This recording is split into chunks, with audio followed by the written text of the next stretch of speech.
Us in the building. We got a superstar in the on the show today. Welcome Jay Park to the show. Hey, thank you for having me. I appreciate you guys. It's good to have you here, man. Yes, sir. This is huge for us because obviously New Zealand's at the bottom half of the world and in the middle of nowhere. So to have someone of your stature here with us, bro, we're truly grateful, man. I appreciate you guys having me. I'm excited to link up with the people, the people here, and then also just, like obviously promote myself, but also learn about, the scene and culture here as well. So excited. I mean, for a man that's like been everywhere and done everything, for you to, is that like an interest for you now? Like now that you've achieved so many things, like what is something for you that you find, I guess, what's the word I'm looking for? Sorry, English is my second language. Oh, no worries. No worries. What's fulfilling for you now that you're doing all these travels? I mean, for me, I always, the reason why I like to tour is it's not necessarily the performing, it's for the fans, right? So for me, I'm trying to put on a show for the fans, but it's to go and experience different cultures and different languages and meet different people and experience the food and just how everything is the same but different at the same time, and what makes that place unique. And so this is only my second time in New Zealand, and then this is my first time touring in 6 years. So I haven't been even though I've been traveling, there's a lot of countries and a lot of cities that I haven't been to in 6 years. So it's interesting to see how it's changed as well. Yeah. Well, I knew you were massive already, but to know that we know some people that you came in with. So we got a guy that I know by the name of O. Oh, that you guys know. Okay, yeah. He's a heavy hitter here. Yeah. So once I saw him at the door, I was like, I know you guys are serious business. Yeah, no. Yeah. So I mean, I know him as Uce Gang, right? So, so I just kind of came across his stuff, on online, and then I just started just looking at all his stuff, and it's just so entertaining and so creative and so funny. And then also I was gonna go to New Zealand, and then we're like, is there anyone that you want to link up with? And I was like, yeah, Uce Gang. Hey, shout out Uce Gang, man. Shout out Uce Gang, man. Shout out Uce Gang. Uce Gang, obviously being Samoan, and I seen your Seattle Mariner tattoos. Yes, sir. And being from Seattle, I got a lot of people in Tacoma. Yeah, okay, hell yeah. Yeah. So I was like, man, are you with the Sons of Samoa at the moment? No. Yeah, I'm more, but I was born and raised in Seattle, and there is a big community out there of all different types. But yes, there is a big Samoa community out there. Yeah, for sure. I was like, man, he's down. Since being here, and you were talking about experience. You're saying how when you tour, you like to do all these cultural things, get amongst it. Yeah. Is there anything that you've done new this time from the last 6 years that you've been here? So I only got in yesterday.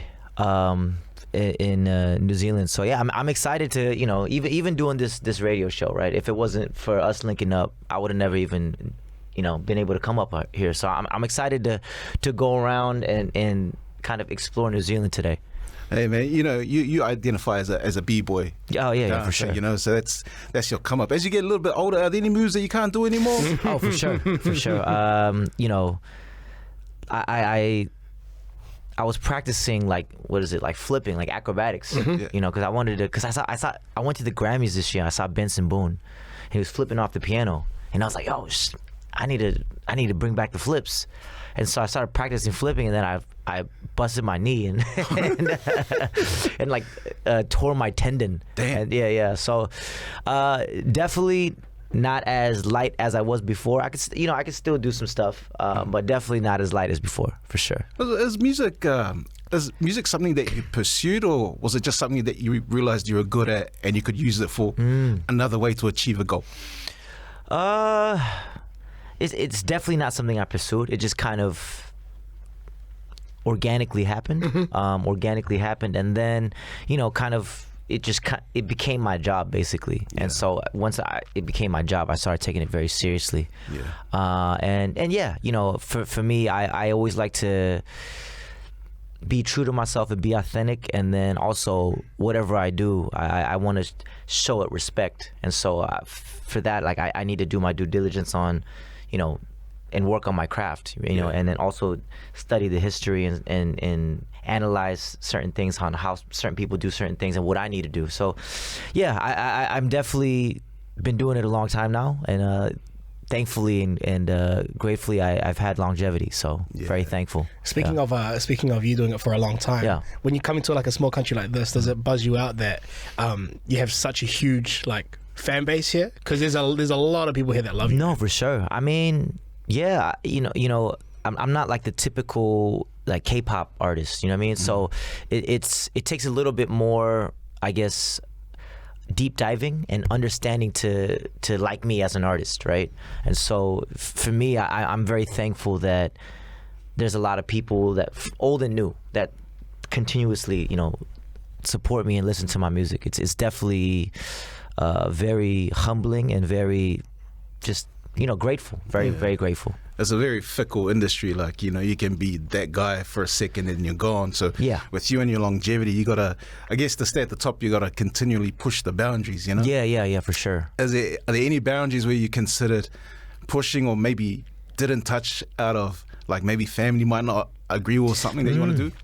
I mean, so for me, you definitely continuously have to reinvent yourself. And so I think I've somewhat done a pretty good job of doing that. And you know, I'm very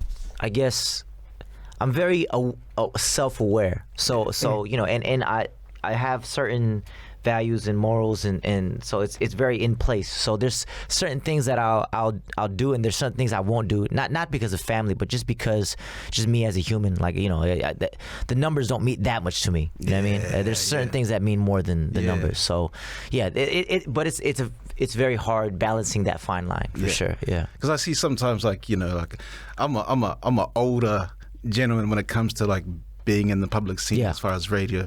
And there are some things that people will do to get big numbers or go viral, and you kind of go, man, do I really want to pay that price to get that big? Exactly. And so, you know, it's very tempting, very, very tempting. But yeah, you know, at the end of the day, you just got to know who you are, and then kind of trust the process and stick to it. You know what I mean? Yeah. So. What's that end goal then looking like for you? Because you've been someone who's been doing this for a very, very, very long time, and it looks like you're not slowing down anytime soon. But like when that day comes and you want to, you know, call it a day, what does that end goal look like for you, man? So for me, you know, I have these. So I made this company, More Vision, about 3 years ago. It's been like 3.5 years. And so before, when I made AMG Higher Music, it was more primarily hip hop, R&B, and signing artists that already have their musical identity, and then just packaging them and giving them a lot of exposure to the mainstream. As we're right now, we're producing K-pop groups. So it's like, you know, developing very young talent, and then, you know, in the form of a group, and then we're debuting them about like next year. So you know, hopefully once they debut, they could get a lot of, you know, spotlight and a lot of shine, and then I could just kind of just step back a little bit and chill out. I mean, there's only so many hours in a day, and it sounds like you built an enormous empire. And you got a lot of people, I guess, that you put on. Which means you always got to be on. Yeah, exactly. Yeah. Which is not easy. Yeah, for sure. I'm trying to figure out how you're doing that at the moment while performing as well. I mean, you know, I use my time productively for sure.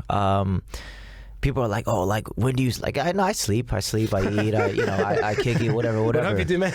They're like, when do you sleep? I was like, I sleep. Yeah, I'm human too, you know.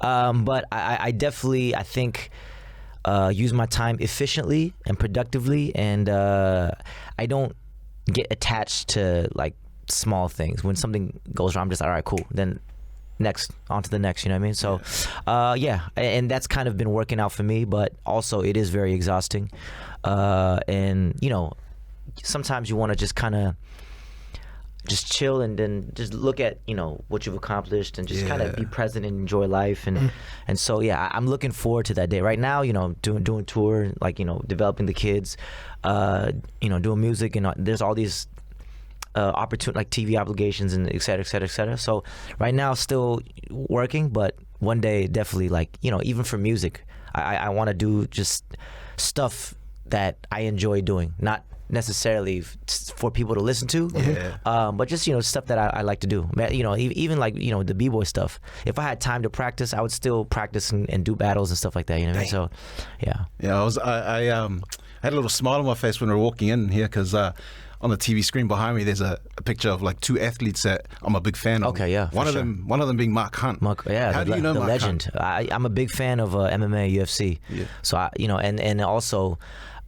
Pride was very big in Korea, and so I mean he's a legend. Like there's if you're a fight fan, there's not a fight fan in the world that doesn't know Mark Hunt. So man. Yeah. Hey, speaking of Korea and you running your own like label essentially, and please correct me if I'm wrong because I got a few Korean mates here that when they said that that scene of becoming like an artist in Korea is quite like hard out. Yeah. Like it's quite like a intense process. Yes. Is that something that like you're trying to step away from in terms of like, because I heard it was quite like it's like real schooling based, so they put you through these like processes. Oh yeah, for sure. I know it. I mean, and I think that's primarily more like the idol group route, right? So yeah, there is a, it's like a. It's almost like a school or something like that, right? Where they put you in all these lessons, and then you get all these lessons, and then they basically train you to become like a celebrity, Damn. Yeah, celebrity idol, like super entertainer. You know what I mean? And so it is a little bit more difficult to do your own music and kind of like create your own path. So yeah, I mean, to each its own. Like nothing's easy. Nothing's easy. If you want to become successful at something, you're gonna have to put in the work, right? No matter if you're an idol or you're an artist, or no matter what, or if you're a fighter, you're gonna have to put in the work. So that's one of the toughest lessons in life. It's like it's just on the other side of that hard work. Yeah, 100%. And it doesn't come in a day. It takes years and years and years. So I mean, back to you as an artist, I'm pretty sure there's tons of artists out there that would look at your songs or maybe one song in particular and go, damn, I wish that was my song. Is there a song out there that another artist has put out where you're like, I wish that was mine? Oh, for sure. I mean, all the successful songs, like every Bruno Mars song, every Michael Jackson song, every Usher song, like every Chris Brown song, Justin Bieber. I'm like, yo, this is good. Yeah, this is good. Yeah, that's crazy. Yeah, I'm always buzzing out because I think. We've had Beyonce come here a couple of times. Wow. And no one comes in within inches of her. We're talking media, other celebrities. Yeah. And then I see the experience that you had with her. Yeah. And I'm like, bro, that's rare. No, for sure. I mean, I was the first Asian American artist to sign to Rock Nation, right? And congrats, so, man. That's awesome. Thank you. Yeah. Appreciate it. And then I got invited to the Rock Nation brunch. And so there's only like maybe like 300, 400 people there, but it's like all celebrities, right? It's all celebrities, all industry people. I'm probably like one of like 3 Asian guys there. You know what I mean? But yeah, so no one there has security. The only person that has security is Beyonce. Damn. Yeah, because she's like Jay-Z and Beyonce is like the star among stars. So she's the only one that gets security because everyone wants to take a picture with her. And so, yeah, and thankfully she somehow knew who I was. And I was like, yo, can I get a picture? And she's like, yeah, you're talented. And so I took a picture with her, and then someone close to you tried to ask for? Yeah. So my homie Cha-Cha, we're in the same, he came to Sydney and Melbourne with me. Mm-hmm. But so we've been in the same b-boy crew since high school. And then we do music together now. So he did like, Choa, All I Want to Do, Mayday, all that. So yeah, so I took him to the brunch because I was allowed one guest, a +1. And then he was with me. And then right after I took the pic, he was like, can I? And then like Beyonce looked at her security like this. And the security was like, no. So she like only let me take a picture. I was very honored, more honored. What was the ride home like after that? No, I mean, he understood. Yeah. I mean, because we got to take a pics with a lot of other people, like like Fat Joe, Jadakiss, like Big Sean, like everyone. Yeah. So he was cool. Yeah. When you get to that level of success, obviously there's so many things that come with it, like good and not so good. For sure. For sure. And I feel like, a lot of people say things about artists like Jay and Beyonce about being distant, but sometimes I feel like you need that space.